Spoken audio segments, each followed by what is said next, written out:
Hello, everyone. Welcome to the Women Are Worthy Network. As you see this big smile on my face, so let me bring it down because I'm so excited. Let me do a few housekeeping things. Please make sure if you want to join our tribe, you must subscribe. Again, if you want to join our tribe, you must subscribe to the YouTube channel. Don't forget to visit our website, which is Jacqueline, Jacqlyn, Charles.com. And again, to continue these conversations, we would like to have more subscribers to watch our show and in respect to our guests. Well, okay, let me start. I am just so excited. We have the honor of speaking with the phenomenal Michael Moss. Michael is an exceptional investigative journalist and author. He's widely recognized for his groundbreaking work in the food industry. Come a little closer, y'all. It's about to get hot.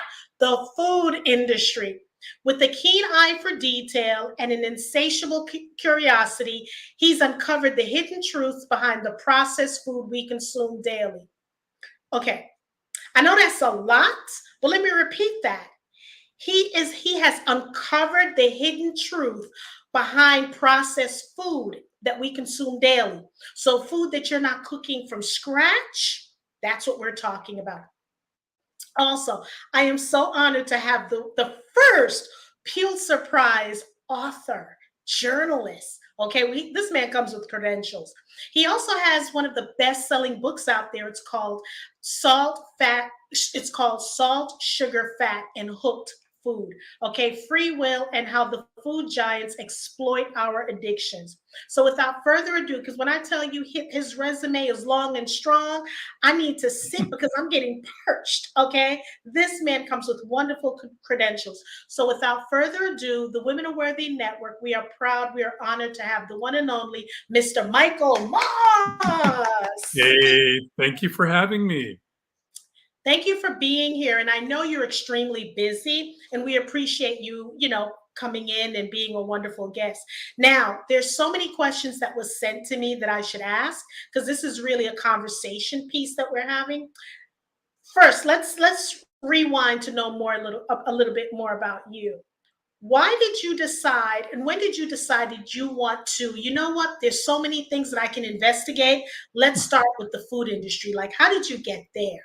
It was kind of accidental. I was actually working for the investigative news team at the New York Times in New York. I was torturing the Pentagon for some of its failures in the Iraq War, and then writing critically about the war on terrorism in the Middle East, Northern Africa. And I got in some trouble and had to come home. And I was sitting around chatting with my editor at the New York Times, and she had spotted this outbreak of salmonella in peanuts being manufactured down on the border of Alabama and Georgia, not too far from where you are. And that got me sort of looking at kind of this incredible world of food safety, where these very large companies were not taking some very simple steps to make their products safer for us from a pathogen standpoint. I was continuing to write about food and safety, including E. coli in hamburger, when one of my best sources who tests meat for the meat industry said to me, Michael, as tragic as these incidents of contamination are, you really should look at the things that my industry intentionally adds to its products, over which it has absolute control. He was worried about all the salt going into processed meat. But when I looked at that, it became apparent to me that along with salt, fats and sugar make this unholy trinity, if you will, of additives that this trillion-dollar industry relies on to get us to not just like their products, but to want more and more of them. So when you started and you went down the rabbit hole, okay? Yes. And you uncovered so many secrets, right? Now, would you say that's why, because of course your title says it, that's why we become addicted to the sugar, to the salt. When you eat certain things that it's a tube and you keep eating it, you can't stop eating that, and it has a lot of salt. So when you started doing this, how did this make you feel? feel about the food I was eating, the food I was serving to my family. Exactly. I mean, well, look, I mean, we raised two boys, and they were, as the industry says, little walking bliss points for having a sweet tooth, and for my wife and I, it was always sort of a matter of not saying no to sweets, but rather sitting down and having a conversation with our kids, because kids can sort of get this, that they kind of have a choice in life. They can do the bidding of these multinational corporations which want to tell us what we should value in what we eat and we drink, or they can decide for themselves what to eat and drink, and that's really empowering. So in some way, the things I learned from crawling through the underbelly of this industry were really empowering and really helpful to us as parents to figure out how to guide our children and ourselves, for that matter, into making better decisions in the grocery store and in quick serve restaurants. So, Michael, let's say President Biden sees you on our podcast and says, you know what, Michael, this was thought provoking and eye opening. Here's $20 million. Let's see if you can solve not everything, but where would you start? He gives you the money. Where would you first put that money? Yeah, I would love to take like one zip code in the country, and frankly, it could be in central Atlanta, it could be up in the Bronx here in New York, where I'd want to kind of change 10 things all at once, because our overdependence on these convenience foods, processed foods, which by the way make up of the majority of the items in the grocery store, has become a really complex issue. And so when you try to just kind of change one thing as a policy, it doesn't always work, or it may not always work. So the thing I would start with would be gardens in schools for kids, not to feed them necessarily, but to get them excited about things that maybe they're not too accustomed to seeing, like radishes or strawberries. But then you'd have to think about, well, what happens when they come home with that little handful of radishes and strawberries and show that to their parents? How are their parents going to be able to buy that produce, those vegetables, those fruits on a regular basis, without having to cash sort of half of their paycheck? And so you'd want to fix the agricultural system to encourage farmers to grow, field crops like that we eat, instead of the soybeans and field corn that makes up the majority of American agriculture, as these staples in processed food, and on and on. And like I say, I would want to be doing 10 things all at once to really help people change the way they value food, because we've had generations now of sort of becoming dependent and relying on these food companies to tell us what we should be looking for and loving in the food that we eat or don't eat. And that's going to take time to change.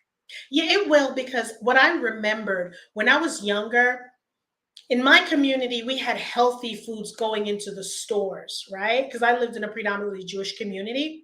Mm. But I've noticed when I would go on the other side of town in Brooklyn, it was junk. Things that I would want, if I would go into the store, it wasn't there. So that made me aware how things are put in certain communities, and the reason it's not any nutritional value for those people, right? It's just junk. And I've noticed in other areas where you can have your vegetables, any kind of vegetable that you're looking for, it was in the community where I lived. Yeah, no, that was really lucky of you. I mean, I once met a principal in a fairly poor neighborhood in Philadelphia who took over the school, and with really low performance standards, and was struck by how kids were coming in, looking like they were strung out, unable to pay attention. She took a walk around the neighborhood and realized her school was ringed with corner stores where kids could run in there before school, after school, and for something like $1.06 get 300, 400 calories of pure junk that kind of wiped them out for the whole day. And Mhm. interestingly, she tried to do an intervention, and what she did was she reached out to a group that had organized the community to fight crack cocaine back in the 1980s, and they were now helping parents to help fight these corner stores, which was predominantly kind of the source of of food, at least convenience foods for these neighborhoods, without sort of the alternative of having fresh fruits and vegetables, the things that nutritionists say we should be eating much more of.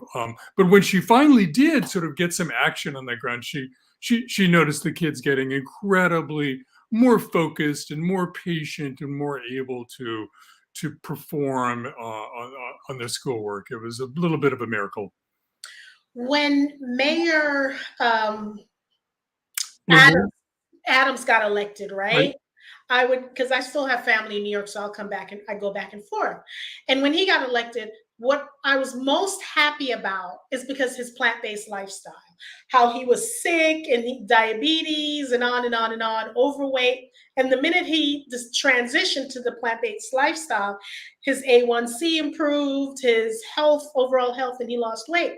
So then when I heard he wanted to implement that in the hospitals, but firstly into the school system, because that's where it's really needed, into the school systems, right? My question to you is, do you think, because we're not criticizing, we're just having a constructive conversation. Do you think more could be done? Like if you were on his task force, if you were the person the go-to person, where would you go with this? Well, always more could be done, and Yeah, I have to say I'm not a nutritionist. I'm not an right. advocate for any one sort of eating style. I'm an advocate for giving people the tools and information they need to know how the deck is stacked against them, how if they want their children to be in a school district where they're getting real food for lunch instead of junk that maybe even is junk that acts as like a gateway food to fast food that the kids can then get out in the community. That they need to know, the power of these companies that they're up against and sort of fighting for that change. How else do you think or feel the food industry or the giants exploit our addictions? Oh my goodness. Well, we can start with the formulations. And I wrote the first book, Salt, Sugar, Fat, because those three ingredients are so powerful. And one of the things I think that really caught on with that first book and why it was a number one New York Times bestseller, and lasted on the bestseller list for all nonfiction books for weeks, is that it really resonated with people because I was able to sort of get inside the industry and access to internal documents, emails, white papers, strategy sessions that told me kind of who the key players inside it. They opened up and talked to me and revealed even more secrets.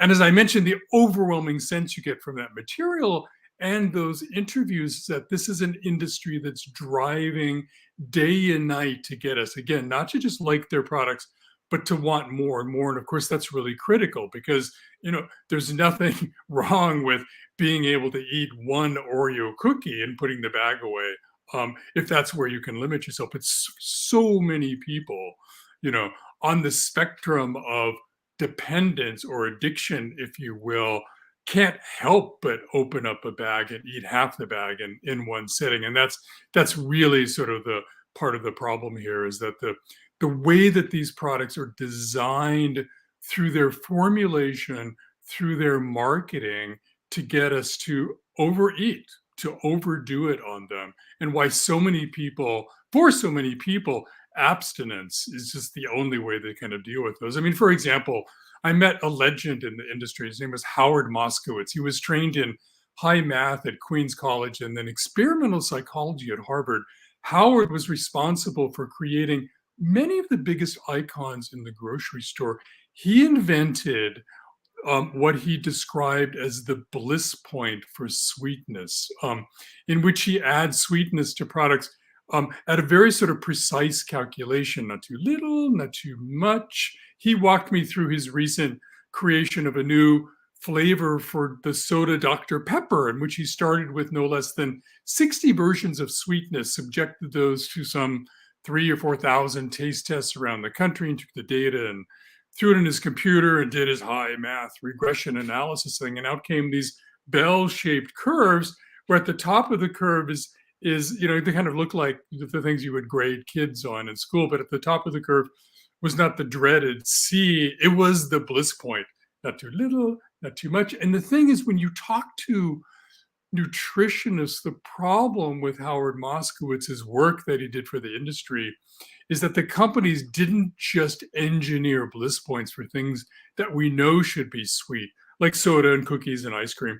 They marched around the grocery store adding sugar to things that didn't used to be sweet, so that bread came to have sugar and an engineered bliss point for sweetness. Some yogurts came to have the equivalent of of ice cream for the amount of sugar in a serving. And one of the most astounding places was the spaghetti sauce aisle, where some of the brands had the equivalent of a couple of Oreo cookies worth of sweetness in a tiny half cup serving. And what that did arguably was sort of teach us to expect sweetness in everything we eat, which is a problem when we go over to that little tiny part of the store, the produce section, right? And look at the stuff we should be eating more of, according to most every nutritionist. And we start getting some of those other basic tastes like sour or bitter. And I'm talking Brussels sprouts here and broccoli.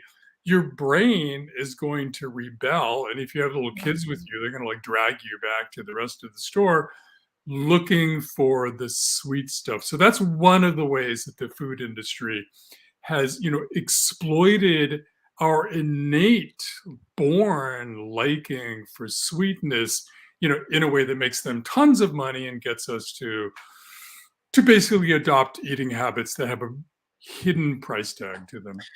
Well, this when I go to the grocery store, I'm constantly the first thing I like to look at is protein, and I like to look at sodium, right?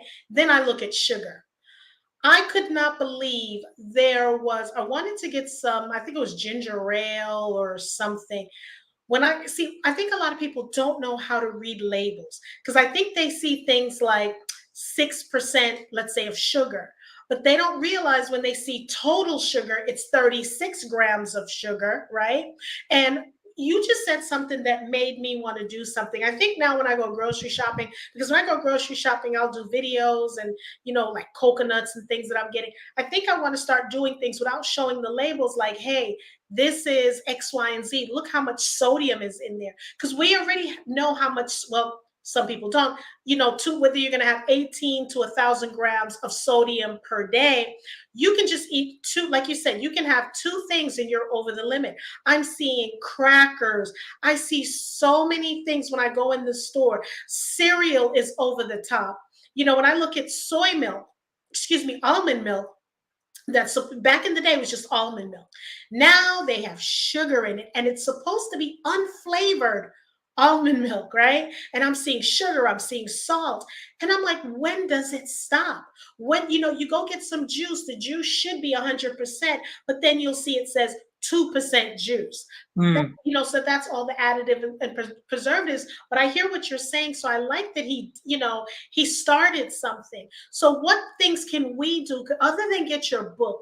What things should we be on the lookout for? Because I see this is a passion of yours and I want people to live longer. I am not saying that if they eat the right things and they're not going to go, but I think at least if you're armed with the information, then you could do whatever it is you want to do. So my job is to just get the information out there. So a person such as yourself, when you go marketing, or your wife, are you guys is doing the same thing, like looking at the labels, reading the labels?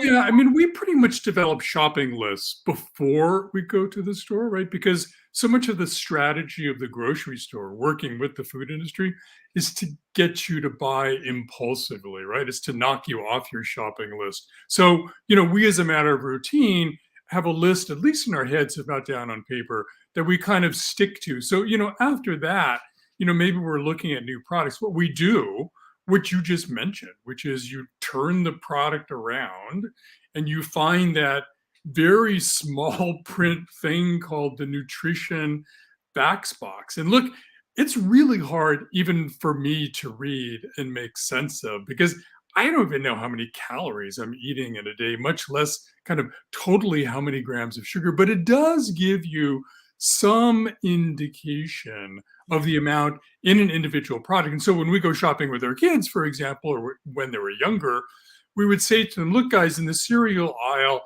try to find a cereal that has, what's the number? 8 grams or less sugar, or 6 grams less sugar per serving. And then it became a little bit like an Easter egg hunt for them. And they would like pick the boxes up and look and try to find them and realize how few of them actually had that lower recommended level of sweetness. So some of it is looking at the label.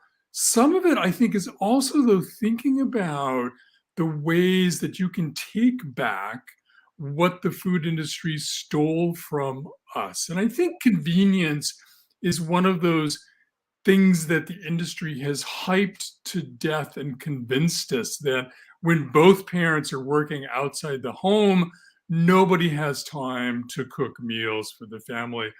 And I think that's an exaggeration in many cases. And there are ways I think that we can think about starting to make things for ourselves from scratch that don't take a lot of time. And again, I have a recipe for spaghetti sauce that takes me 90 seconds from start to finish. And granted, if it sits on the stove and percolates for a little bit, my family is more apt to eat it. But it's not, some of these things are not that difficult to make for yourself. And then you have total control over the amount of salt or sugar going into it. It tastes fantastic because you're making it yourself. It probably costs less than the prepared convenience food. So those two things, looking at the label and then thinking about ways that you can start cooking or cook more by scratch for yourself. Because the fact is, there's no way your average cook can use as much of the ingredients that the industry uses, the salt, the sugar, the fats, because they're dumping those things in for industrial reasons, not for taste. And so you're way ahead of the game when you're cooking for yourself. And if you can, even more points if you can engage your kids in the process of cooking, because that teaches them a huge lesson in familiarity with food that they no longer get. I mean, when I went to school, girls, but also boys to some extent, had home economics. Where Yeah. an introduction to shopping and cooking and eating, frankly, and you don't have that. You don't have that anymore. The big food companies are our guides on that, and so engaging your kids in cooking is just super fantastic for their education. Yeah, make it a family fair because see, I was raised where whatever we cook, that's what you're gonna eat. It's no, well, I'm not gonna eat this. So for me, I, when it comes to the rainbow of vegetables and fruits, that's me. So one of the things I do want people to take away from this is to please educate yourself because I get so sick, physically sick, when I pick up labels and I'm looking at the sodium, I'm looking at the sugar, I'm looking at the fat. And then what people need to understand, like I have a friend who exercises practically every day, right? Has high blood pressure, and in my opinion, eats junk, meaning they the foods that they're eating is not healthy, yet junk. And I'm asking them, I said, okay, you're on this blood pressure pill for how many years? You're exercising for how many years? Why don't you try to change your diet? I wasn't pushing it. Yes, I was pushing it towards plant-based. Yes, I was. But to cook things naturally. You don't need the salt, you don't need the sugar, because what you're doing is defeating the purpose. You're eating the salt, and what you're doing is you're putting the band-aid by taking the blood pressure pill. So why don't you just for 30 days, I'm not telling you to stop taking, because I teach plant-based cooking.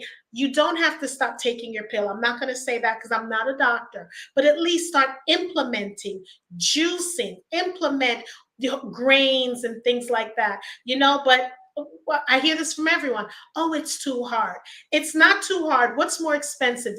Paying your copay, your deductible when you're in the hospital, or just spending a little bit amount of money or time? Because it's all about meal prep. That's really what it's all about. Because on Sundays, that's when I try to do my juicing, or early in the morning, I get up and I do my juicing.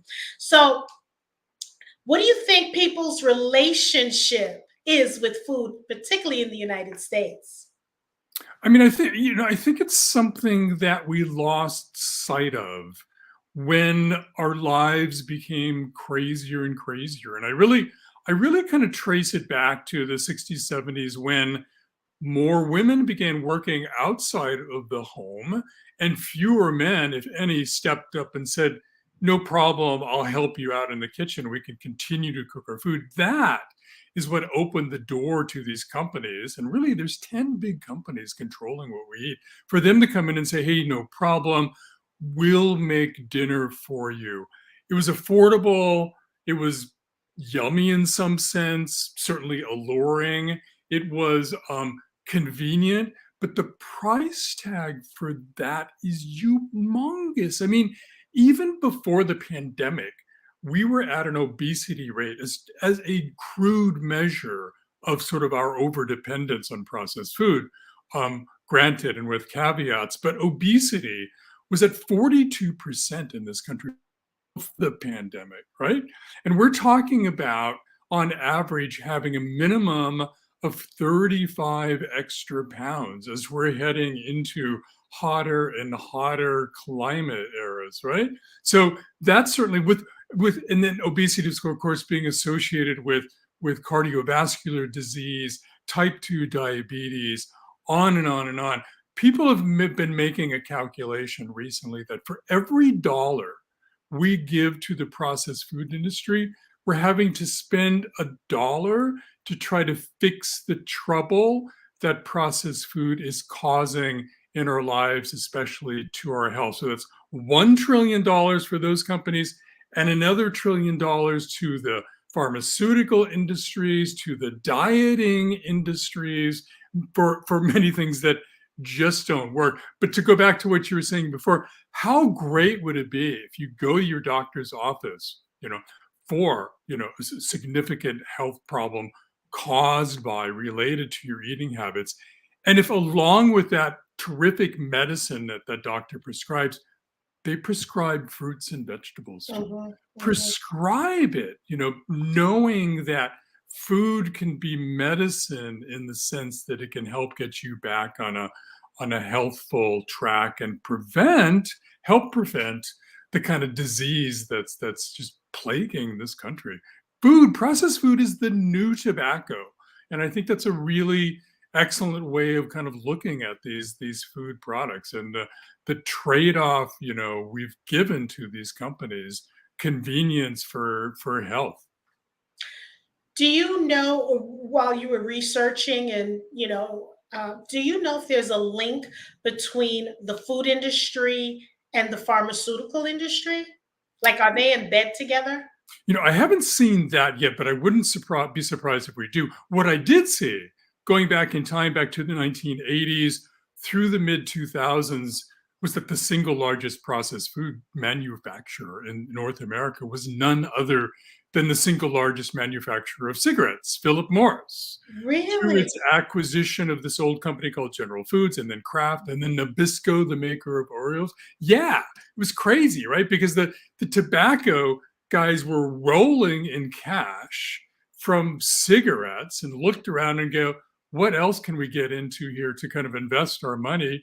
And they saw processed food as this terrifically, lucrative business for them to go to. And I think in many ways, kind of their ownership of the processed food industry defined the kind of marketing approaches that the food companies took towards selling their products to us. Pharmaceuticals, perhaps, but they don't even need to sort of be linked and linked. We're seeing more and more of these new weight loss drugs come out, which are trying to put some new balance in our hormones that the processed food sort of wipes out and causes to be, out of balance.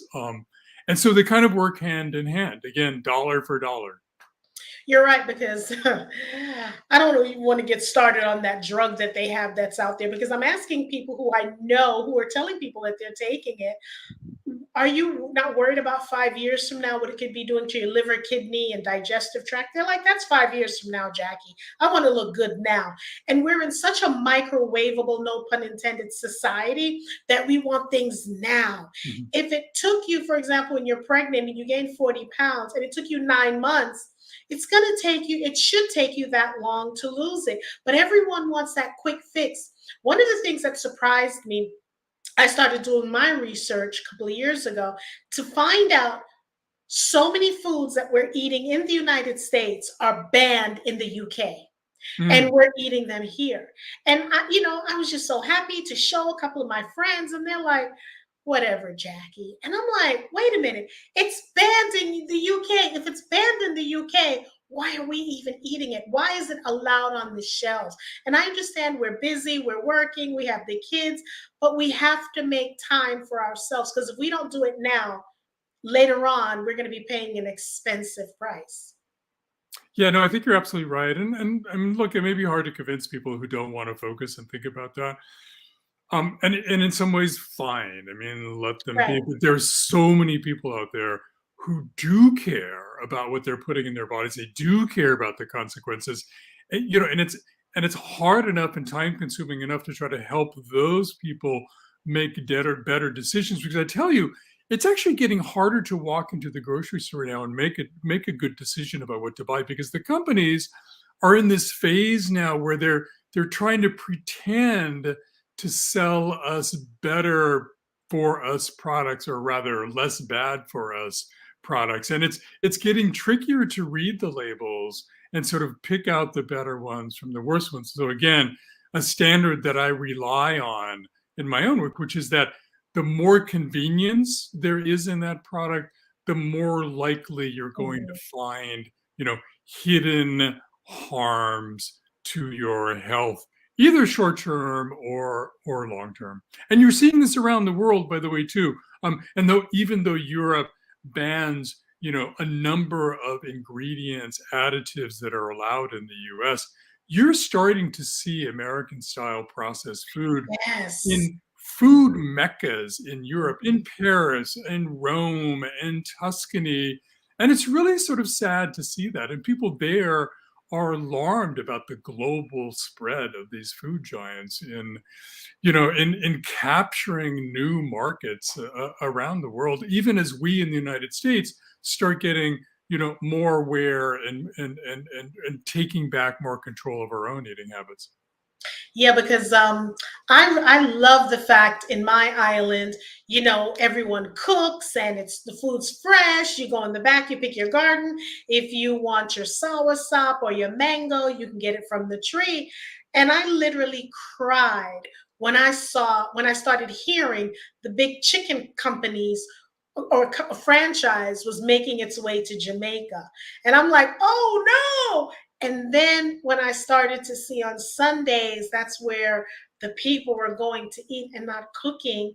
And still doing my research, starting to see the high level of, because it's not just on Sundays now. It's, I don't feel like cooking. So now they're finding, I don't want to use the word excuse, they're finding more reasons to eat it. But now their blood pressure or whatever else from the oils, from the chicken, whatever it is that they're doing, because it's processed, right?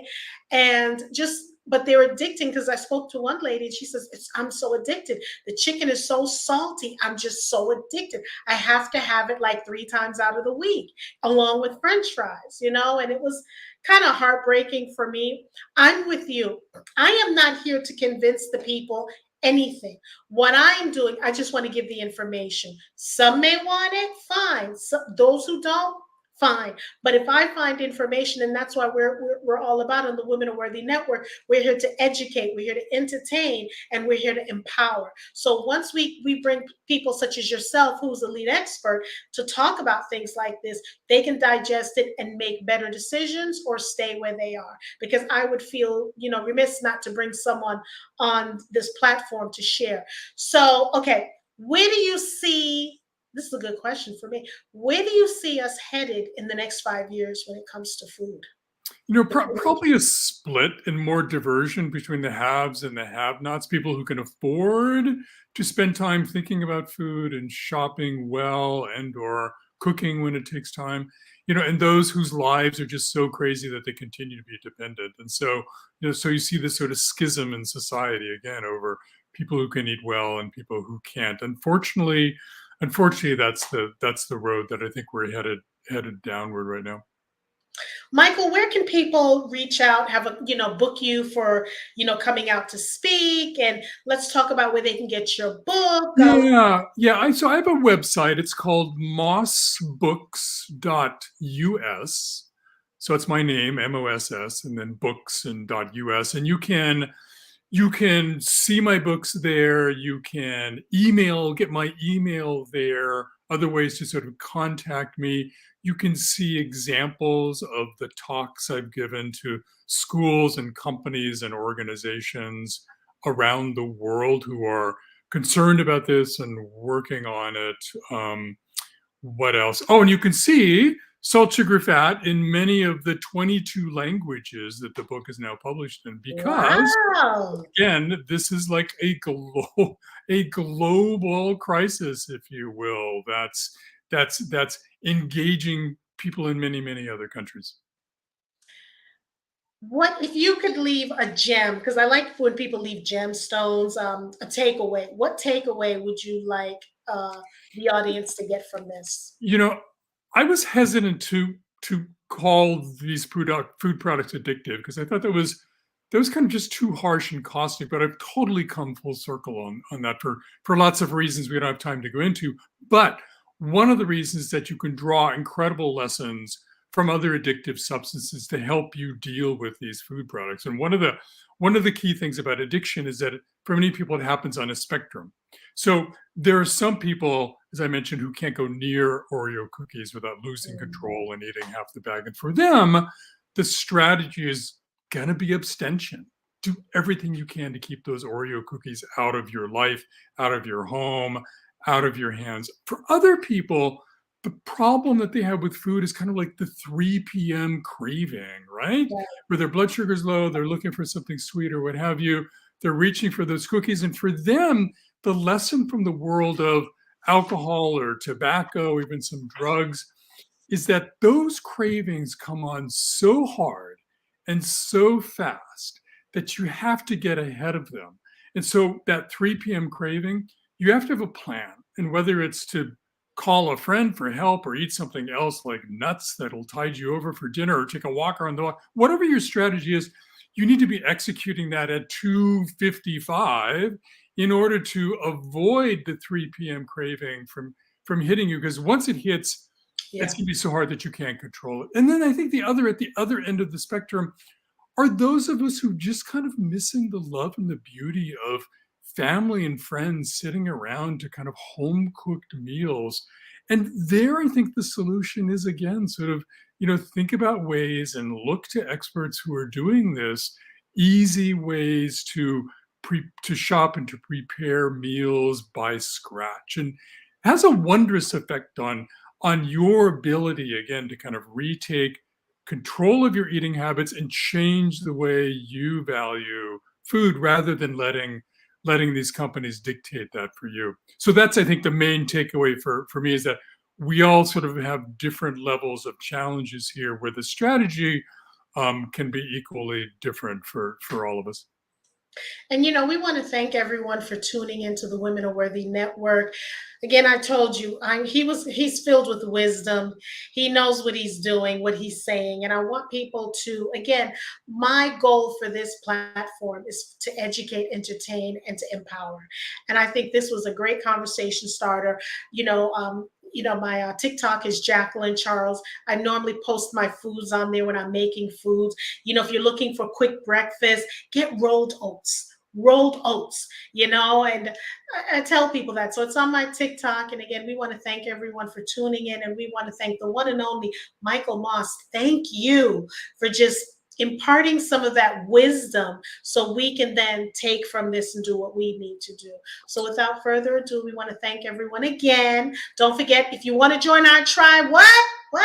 You must subscribe. You must subscribe to the YouTube channel. Have a great day.